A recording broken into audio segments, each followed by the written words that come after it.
A DRICORE Subfloor is an all-in-one thermal and moisture barrier that sits under your floor and on top of concrete. Concrete is porous, so moisture gets in, which can contribute towards mold and mildew. Cold gets in, and you feel it on your floor, and without a subfloor, the surface feels hard and uncomfortable. All in all, putting finished floor directly down on concrete is a big mistake. DRICORE subfloors can transform any concrete floor, whether in basements or sunrooms, sheds or garages, into a warmer, drier, more comfortable space, protecting your finished floor, extending your living area, and increasing your home's value.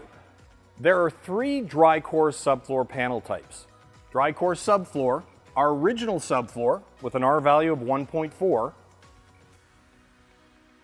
DRICORE Subfloor R+, which adds even more insulation so floors feel even warmer, with an R value of 2.7.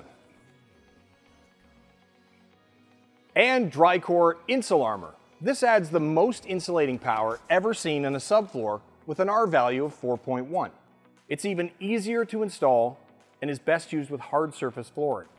No matter which DRICORE panel you choose, DRICORE subfloors feature air gap technology, which keeps air flowing and helps keep moisture away from your floor. They make floors feel warmer and they cushion against hard concrete, making floors more comfortable to walk on. They're also light, incredibly tough, and they come with a 25-year guarantee and are super easy to install. I finish most rooms in half a day. It's the perfect DIY project to take on. DRICORE, don't build without it.